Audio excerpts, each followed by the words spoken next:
Bonsoir à toutes et à tous, heureux de vous retrouver pour la tranche info en direct sur votre antenne Canal 10 Télévision avec au programme de cette soirée Info 10, le journal local et régional qui sera suivi du Focus, une heure de débrief sur l'actualité locale et on se posera une question ce soir avec nos invités, à savoir si les élus guadeloupéens doivent avoir une obligation de résultat. En troisième partie, vous retrouverez Yves-Lise Boissé pour ses politiques, mais tout de suite place à l'actu.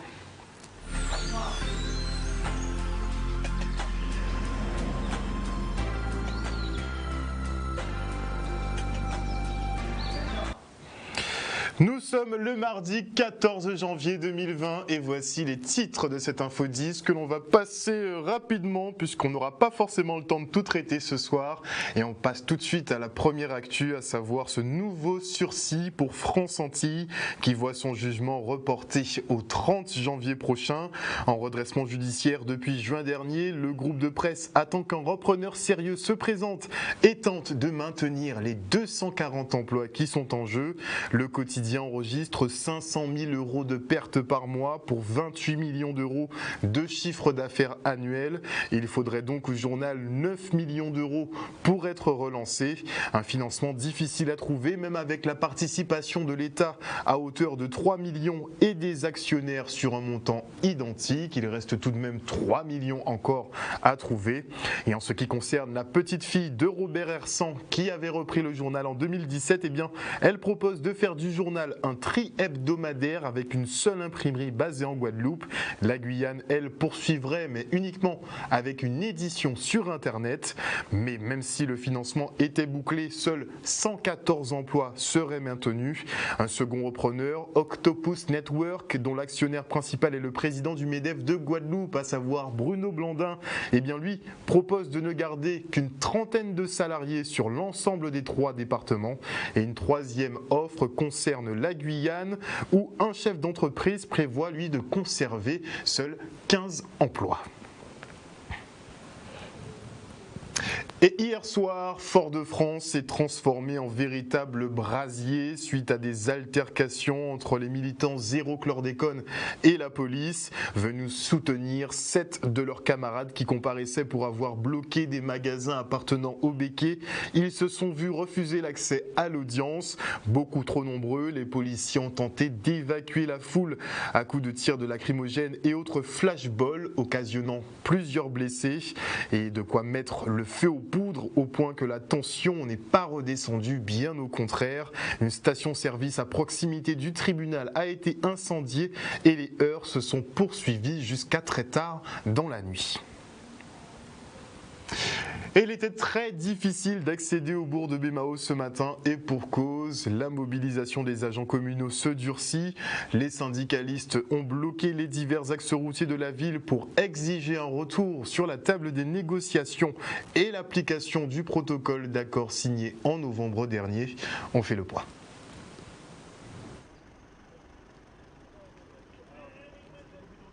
Déjà pour nous arriver à aujourd'hui, il faut nous expliquer que hier nous fait proposition en nous et nous bail préalable puisque c'est à la préalable qu'il y a au préalable hier, donc nous entrons au préalable et donc nous dit préalable à nous puisque nous avons signé un accord, nous pas signé, c'est qu'il prend arrêté à toutes les personnes, en tout cas les agents concernés et les dit nous comme ça que ça pas le droit, il a proposé, enfin, il dit qu'il a proposé comité. Nous parlons dans la logique là, ça, et nous rappelons encore une fois, nous avons écrit ça, nous pouvons renégocier prendre là, ça. Nous pouvons faire bilan à protocole là, les autres prennent là, ça, il a appliqué, et après ça, nous pouvons faire bilan à protocole là, nous pouvons renégocier prendre là, nous pas besoin d'experts pour prendre là, ça, nous pas besoin d'avocat, parce que là, nous avons écrit, nous pas besoin de nous discuter tout en nuit et nous écrit, c'est que nous savons très bien ça nous écrit. Après chaque monde qui français, Jean Yovlé, ça c'est problème aussi. Seulement ça nous a dit, man Polyfonte, il y a aussi à excuser population, peuple Bémao et travailleurs Bémao.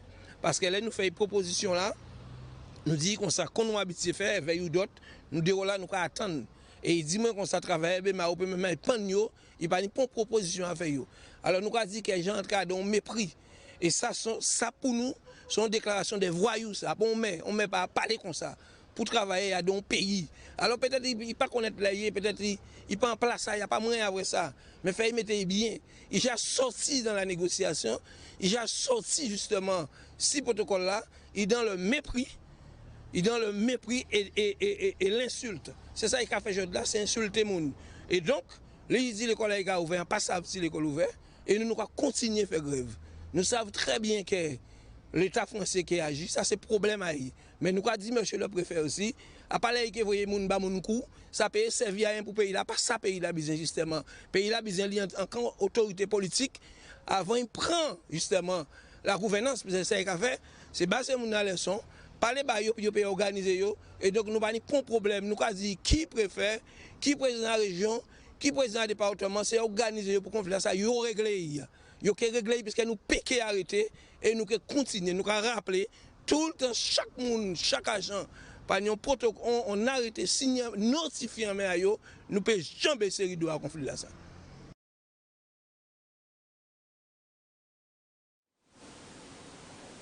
Et de son côté, Hélène Polifonte refuse toujours que les enfants soient pris en otage et demande à ce que les cours et la restauration scolaire reprennent.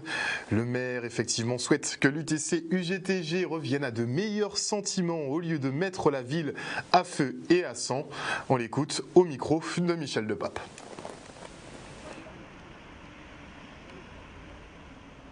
Hier à 15h, j'ai appelé l'UTC-UGTG à la négociation en leur fixant un rendez-vous.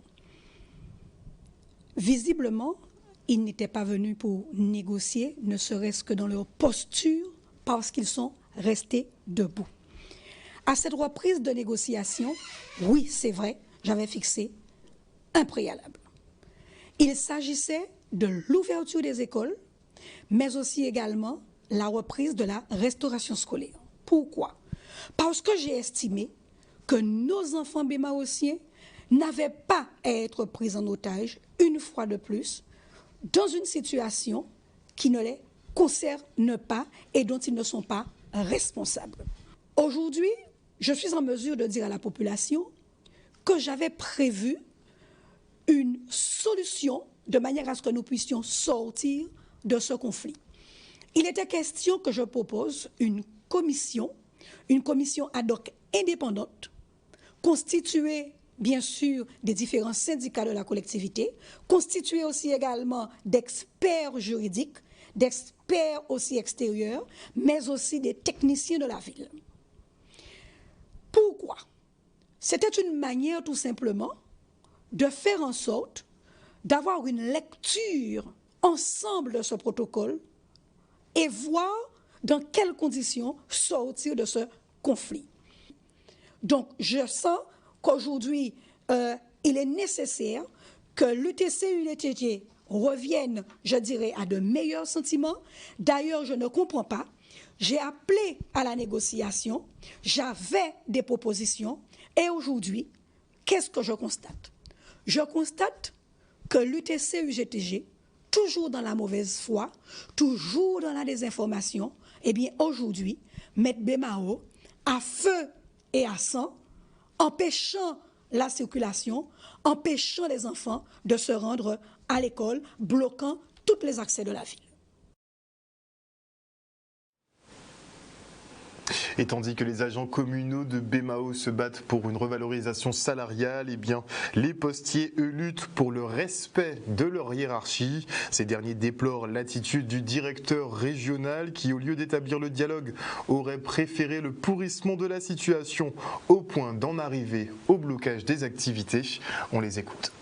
Pas l'argent nous commander, mais tout simplement nous besoin que monsieur le directeur régional de la Poste de Guadeloupe respecte les postiers. Premier point nous commander respect envers les postiers de Guadeloupe. Un point qui est essentiel pour nous, c'est amélioration des conditions de travail et augmentation de l'effectif. Amélioration des conditions de travail par aller sans augmentation de l'effectif. En même temps aussi, on te dit, c'est que monsieur là arrêter, exploiter le personnel intérimaire dans la Poste de Guadeloupe. Nous toutes les mêmes revendications là. À partir du moment que tout le monde les mêmes revendications là, on a fait bloc et ensemble on plus fort. Ça nous voulait, c'est que Missé Arlé permette nous de mettre tête collée pour nous défendre la poste de Guadeloupe, défendre les postiers. C'est très important pour nous de porter même revendication. Ni 2 mois nous avons sillonné la Guadeloupe, 2 mois nous pas des clandestins, les organisations syndicales pas des clandestins, ils savent nous rencontrer les postiers. Nous passons toute la Guadeloupe. Mais Missé là tenu 2 mois pour y recevoir nous. C'est y attendre que nous déposons un préavis de grève illimité pour y venir dire qu'ils attendent nous. Non, parce qu'il était encore, on a été ici, Canal 10, puis ils font prestation de très mauvais comédiens qui été il doit crier nous, puis il peut dire nous que nous avons ouvert à la table de négociation pour nous commencer à négocier. Et depuis le 5 décembre dernier, les enseignants manifestent contre la réforme des retraites, un mouvement qui s'amplifie depuis jeudi dernier avec des établissements qui n'ouvrent plus. À Lamentin, la communauté scolaire n'entend pas lâcher. Le reportage. Alors, nous sommes mobilisés ici devant l'établissement Berthème Juminaire. On s'est associé aux collègues du collège Appel du 18 juin. Mais nous sommes mobilisés plus largement depuis le 5 décembre pour dire non et demander le retrait pur et simple de cette réforme de retraite par points. Il faut savoir que le collège il est bloqué depuis jeudi, donc jeudi, vendredi, lundi, aujourd'hui mardi, et le lycée s'est joint à nous lundi, donc hier. Il est prévu un mouvement local qui va rejoindre le mouvement national le 1er.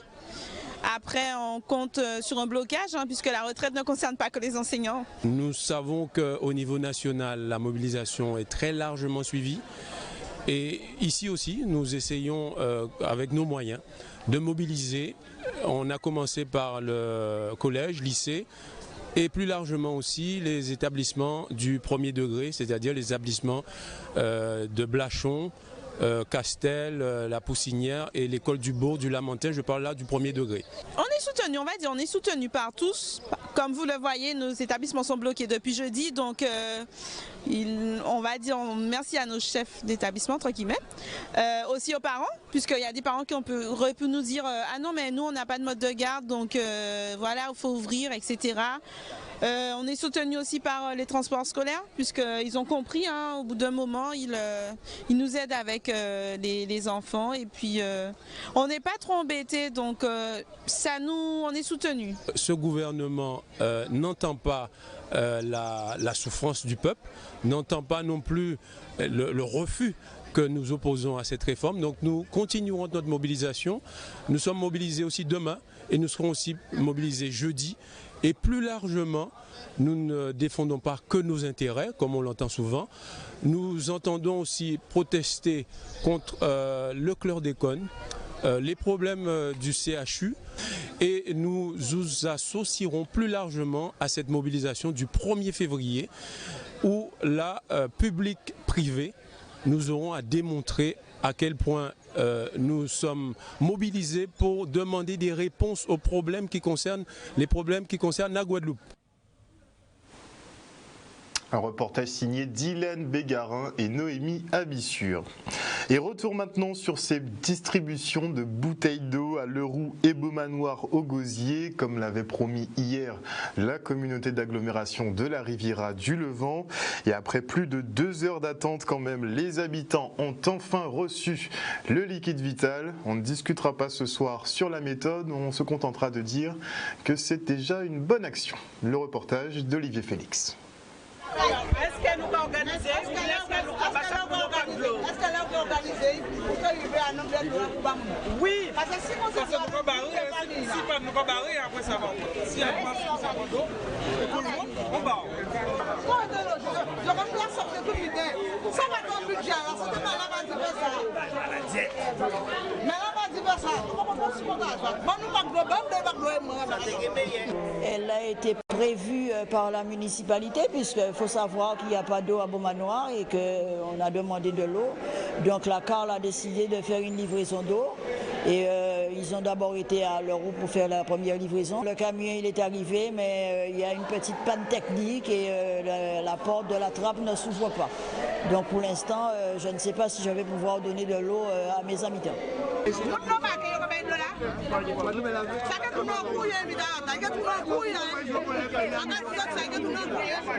Non, ça n'est pas normal que nous ayons pour de l'eau parce que nous avons payé facture à de l'eau. Nous devons être ni de l'eau qui coule en robinet là. Alors, comme pas ni de l'eau qui coule en robinet là, nous avons envoyé de l'eau pour nous boire, même nous pas ni de l'eau pour nous laver les janot. Nous pas ni rien, pas ni pour tout manger, à part avec ça qu'on baigner. Alors c'est pour ça que nous avons mené le combat là toujours, nous avons resté solidaires. Et afin de lutter efficacement contre la propagation de la dengue, la préfecture de Guadeloupe fait appel au service de 30 jeunes du RSMA, du régiment du service militaire adapté. Ces derniers ont été formés par des experts de l'Agence régionale de santé à la sensibilisation de la population, l'élimination des gîtes larvaires et le traitement insecticide des locaux. Nous les avons suivis pendant leur journée de mission. Regardez. Au cœur de l'application du but du SMA. La preuve, ce sont des jeunes qui ont choisi volontairement de venir se faire former au sein du SMA. Je vous rappelle, le SMA, c'est la formation de 6000 jeunes dans tous nos outre-mer, et en Guadeloupe, c'est presque 1 millier qui tous les ans sont accueillis au sein du SMA sur 31 métiers différents. Et dans SMA, vous aurez observé que ça commence par service militaire, et qui est adapté à l'insertion socio et professionnelle.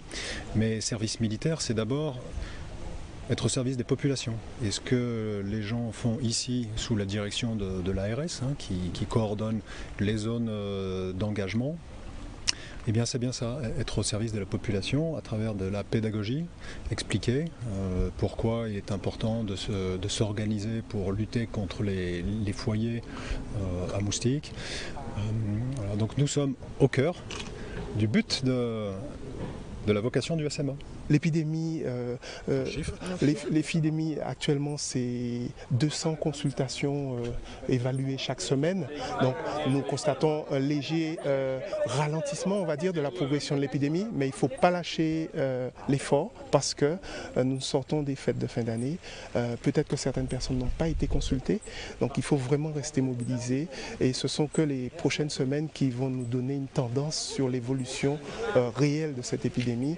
Soit elle peut s'amplifier, c'est toujours un risque, mais nous espérons qu'elle peut rester contenue. Vous savez que nous sommes dans un seuil épidémique maintenant de la dengue. Les préconisations, tout le monde les connaît. Essayer d'éradiquer tous les gîtes larvaires près de sa maison, parce qu'en général, le moustique, il est dans votre maison, il est à proximité de cette maison. Et donc, avec ces jeunes du RSMA, il ne s'agit pas de faire qu'ils fassent à la place des Guadeloupéennes et des Guadeloupéens, mais qu'ils transmettent les bons gestes, qu'ils fassent cette pédagogie avec des flyers et avec des actions. Vous l'avez vu, on fait le tour des maisons, on élimine les gîtes larvaires quand ils sont présents, et puis on a des petites explications aussi avec les habitants. Au 1er janvier 2019, la population de Guadeloupe est estimée à 381 300 habitants, soit 18 887 personnes de moins qu'en 2014. Un chiffre alarmant, même si en 2018, on a pu constater une légère hausse des naissances après 6 années consécutives de baisse. L'indicateur conjoncturel de fécondité progresse et s'établit maintenant à 2,03 enfants par femme. Et durant cette même année, eh bien 3260 personnes sont décédées, soit 140 de plus qu'en 2017. L'espérance de vie à la naissance reste en dessous de la moyenne de la France métropolitaine. Et enfin, plus de la moitié des enfants mineurs vivent dans des familles monoparentales. Tout autant de chiffres issus des divers recensements réalisés qui sont opérés par l'INSEE, qui a entamé sa nouvelle campagne, qu'elle nous explique. Le recensement concerne non seulement les individus, mais aussi les logements. Donc on a souvent tendance à penser, lorsque l'on évoque le sujet du recensement de la population, au dénombrement et au comptage des individus. C'est pas seulement ça, on va enquêter aussi des logements. Et donc avec l'exploitation statistique des données collectées lors de l'enquête de recensement, on va pouvoir répartir donc la population par tranche d'âge, par sexe, par catégorie socio-professionnelle. On va pouvoir aussi établir la typologie du logement par catégorie, donc résidence principale, logement vacant, résidence secondaire, par niveau d'équipement et de confort, et aussi donc selon les caractéristiques, donc habitat collectif, habitat individuel, voilà. On va, avec ces données-là, pouvoir participer et aider à la décision en matière d'orientation politique, notamment pour tout ce qui concerne l'aménagement du territoire, la mise en place de projets de développement en matière de construction de logements, en matière d'infrastructures routières, en matière d'équipements publics, entre autres. Chaque année, on a les communes de plus de 10 000 habitants qui sont concernées par les enquêtes annuelles de recensement. Les communes de moins de 10 000 habitants, elles, le sont tous les 5 ans. Donc effectivement, ne sont pas concernées toutes les communes chaque année. Et donc on enquête une partie de la population chaque année. Alors en Guadeloupe, cette année par exemple, 26 600 logements environ seront enquêtés, et donc ça représente environ un peu plus de 40 000 personnes, 41 000 personnes à peu près. Du 31 janvier au 2 février prochain, les saveurs de nos îles seront mises à l'honneur à l'occasion du 5e salon de la gastronomie des Outre-mer. Initié par Babette de Rosière, l'événement a été présenté à l'Hôtel de Ville de Paris avec une mention spéciale pour la Guadeloupe. Mouvement normal. Regardez. La Guadeloupe et la mer, ça va ensemble. C'est pas pour rien qu'on appelle la Guadeloupe l'île aux belles eaux. Et c'est mon île. Donc j'ai attendu avant de nommer la Guadeloupe invité d'honneur, parce que si je l'avais fait au départ, on aurait dit à des chauvines. Mais là, les 5 ans, j'ai voulu vraiment marquer. Parce que bon, la fondatrice est une Guadeloupéenne, c'est 5 ans. 5 ans, c'est pas 5 jours. Et puis la Guadeloupe a sa place. Et ensuite la mer, la Guadeloupe c'est l'île aux belles eaux. Donc tout coule de source, et mon architecte d'intérieur a fait un décor axé sur la mer, les coquillages et les produits de la mer. Le salon va être fulgurant de beauté. Beaucoup. Tous les points sont forts pour moi dans cette 5e édition. Déjà les marmailles, parce que les enfants, les parents se plaignaient de ne pas pouvoir vivre ce salon comme il faut. Donc j'ai fait un coin spécial réservé aux marmailles. Ce qui fait que les parents pourront déposer les enfants, et les enfants vont apprendre les produits des Outre-mer. Parce qu'il y a beaucoup d'enfants d'ici, de parents antillais, qui ne connaissent pas les produits de l'Outre-mer. Donc en plus, il y aura tous les jeunes qui sont des lycées professionnels dans les Outre-mer qui viendront ici pour concourir le trophée Babette. Pour concourir le trophée Babette. Et puis il y aura aussi l'animation, les débats avec Cohen pour montrer le bien manger, parce que chez nous, nous avons de bons produits pour les mettre à l'honneur, pour leur expliquer quand on mange sain, on ne grossit pas. Et parce que l'obésité envahit les Outre-mer, je n'ai jamais vu ça. Et c'est pour ça que j'ai fait en sorte qu'il y ait un coin dédié au débat. Et puis on va parler de la mer aussi, parce que c'est grâce à notre mer, à nous, que la France est 2e sur le territoire maritime. C'est important, on a tendance à l'oublier. On va parler de ça. On va parler de tous nos produits qui nous nourrissent dans la mer, et puis tous les bienfaits de la mer. Et puis en compte de ça, il y a un podium d'animation qui va être vraiment très charnu. La compagnie créole vient pour les 2 nocturnes. NJ va foutre le feu. Il y aura des ballets antillais, des ballets africains, des ballets haïtiens. Il y aura vraiment une très très belle ambiance. Et surtout, il y aura tout ce qui se boit, tout ce qui se mange. Vraiment tout ce qui se fait de mieux et qui met en avant notre culture et notre talent dans ce salon. Clémence Bottineau, Miss France 2020, et Ophélie Mézineau, première dauphine de Miss Monde, sont arrivées hier soir à Pôle Caraïbes. Plusieurs centaines de Guadeloupéens étaient présents pour accueillir ces 2 reines de beauté. Un beau bain de foule agrémenté de selfies pour immortaliser le moment. Le reportage de Stanley Manicor. Je voulais tous vous remercier. Déjà, bonjour à tous. Pareil, je pense qu'on est toutes les 2 très fiers de vivre ce moment ensemble et avec vous en Guadeloupe. On attendait ce moment depuis très très longtemps. C'est une fierté pour nous. J'ai encore du mal pour ma part à réaliser tout ce que je vis, tout ce qu'on a fait ensemble et ce chemin qu'on a parcouru au fil des mois. En tout cas, je suis fière d'être Miss France, je suis fière d'avoir d'être Miss Guadeloupe, parce que je suis encore Miss Guadeloupe.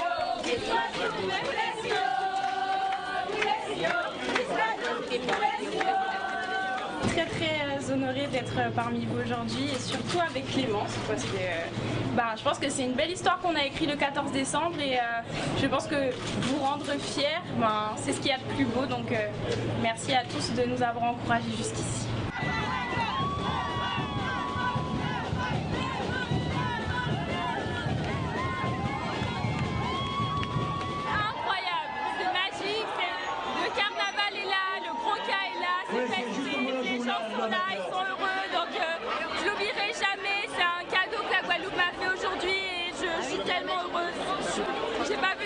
J'ai pas vu le mois passé, ça passe très vite le fait d'être Miss France, mais pour l'instant ça se passe bien, je vis une aventure assez unique et je suis fière de la vivre et il était temps que je rentre en Guadeloupe pour justement boucler un peu cette boucle. C'est un accueil magnifique, je ne pouvais rêver mieux, j'ai vraiment pleuré de joie et puis voilà, on arrive en pleine période de carnaval donc voilà, beaucoup de chaleur. Merci aux Guadeloupéens d'avoir fait le déplacement, merci pour tout l'amour que vous nous avez donné et sachez que ces deux titres on les ramène mais c'est parce que vous avez été unis pour nous et vous nous avez portés à la victoire.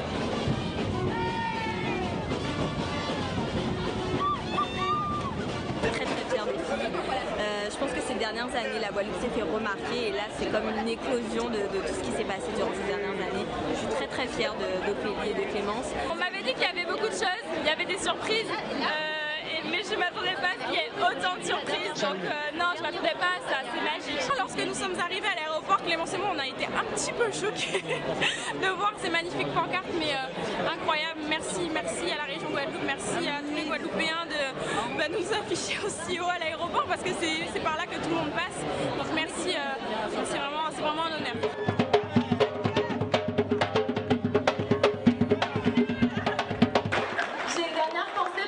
Guadeloupéennes parce qu'on les représente. Pour toutes les Miss Guadeloupe, je sais que Morgane est ici, pour Sandra, et également pour les candidats de Miss Guadeloupe parce qu'on est toutes. On a toutes participé à cette image de la femme guadeloupéenne et on est fiers d'être guadeloupéennes, on est fiers d'être des femmes. Et voilà, je vous remercie, merci pour cet accueil.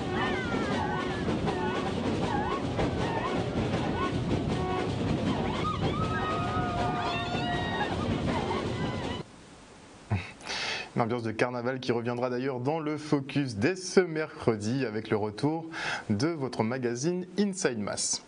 Et voilà, chers téléspectateurs, nous sommes arrivés au terme de cette Info 10. Merci pour votre fidélité. N'oubliez pas que sur Canal 10 Télévision, vous faites l'information que nous diffusons. Passez une excellente soirée à l'écoute de nos programmes. Quant à moi, je vous retrouve demain.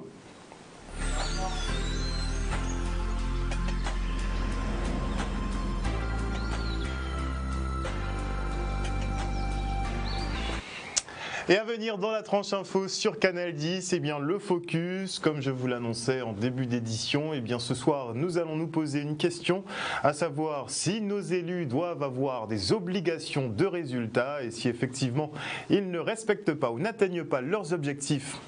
Il devrait prendre la porte, tout simplement. J'en débattrai notamment avec David Huck, un militant citoyen. Il sera en compagnie de Jade, qui a le Facebook La Guadeloupe Alerte. Je ne sais pas si vous connaissez, mais allez sur Facebook, tapez La Guadeloupe Alerte. Et nous aurons d'autres invités comme Raphaël Lapin, qui est docteur en droit. Mais avant la coupure pub, je dis bonsoir, puisque la liste s'allonge de jour en jour. Donc bonsoir à Michel Guillolet, toujours présent. Bonsoir à Steph en NWT, je ne sais pas comment prononcer ça. Bonsoir à Juliette Moëson, bonsoir à Odile Zingilet qui est très souvent connecté. Bonsoir à Ludovic Tafial. Alors Ludovic que j'ai perdu de vue, ça fait au moins 10 ans, j'espère que tu vas bien en tout cas. Bonsoir à Bertrand Mélane, bonsoir à Maggie Delaney, toujours connecté, ça me fait plaisir. Bonsoir à Marie-Hélène Bourès, bonsoir à El Carino Valentino Cardona, bonsoir à notre JL des outils international, bonsoir à Madea Dacha, bonsoir à Patou Paté, bonsoir à Titi Naya, mais aussi à Alain MNG, bonsoir à Lune Turquoise, j'espère que tu vas bien, bonsoir à Hyacinthe Chéri, bonsoir à Angèle Louvrier, bonsoir également à qui donc, puisque vous échangez beaucoup sur le Facebook, on ne pourra pas nommer tout le monde, en tout cas merci à vous qui nous suivez sur les réseaux, vous êtes de plus en plus nombreux et on fait un bisou général aussi à tous les téléspectateurs de Canal 10, on se retrouve après la coupure pub.